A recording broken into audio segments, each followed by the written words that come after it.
سامعین، حضرت ابوبکر صدیق رضی اللہ تعالیٰ عنہ وہ ہستی ہیں جو انبیاء کے بعد ساری انسانیت میں سب سے افضل اور اعلیٰ ہے۔ قرآن پاک میں اللہ نے آپ کو ثانی اثنین کہہ کر حضور علیہ السلام کا ثانی قرار دیا اور وَسَيُجَنَّبُهَا الْأَتْقَى کہہ کر متقیوں کا سردار بھی قرار دیا، اور نبی پاک صلی اللہ علیہ وسلم نے بار بار اپنی مبارک زبان نبوت سے آپ کو جنت کی بشارت دی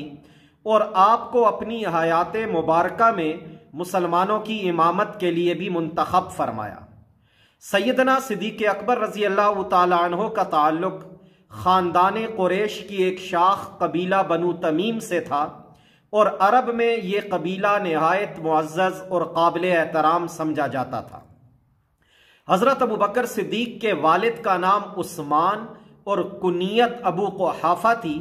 جبکہ والدہ کا نام سلمہ اور کنیت ام الخیر تھی۔ جب حضرت ابوبکر رضی اللہ تعالیٰ عنہ پیدا ہوئے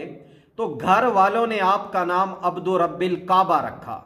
اور پھر امام قرطبی کے بقول اسلام لانے کے بعد حضور علیہ السلام نے آپ کا نام عبداللہ تجویز فرمایا، لیکن آپ ابوبکر کے نام سے زیادہ مشہور ہوئے۔ آج بھی ہم انہیں حضرت ابوبکر صدیق کہتے ہیں، اسی نام سے آپ جانے جاتے ہیں۔ آپ کو ابوبکر کیوں کہا جاتا ہے، اس بارے میں علماء کرام نے مختلف توجیہات بیان کی ہیں، اور ان میں سے ایک یہ ہے کہ ابو کا معنی ہے عربی میں والا، اور بکر عربی میں کہتے ہیں اولیت کو، تو ابوبکر کا معنی ہوا اولیت والا، پہل کرنے والا۔ چونکہ آپ اسلام لانے میں،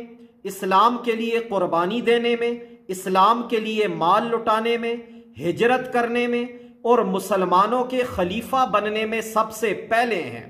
آپ ہر معاملے میں اولیت رکھتے ہیں، اسی وجہ سے آپ کو ابوبکر یعنی اولیت والا اور پہل کرنے والا کہا جاتا ہے۔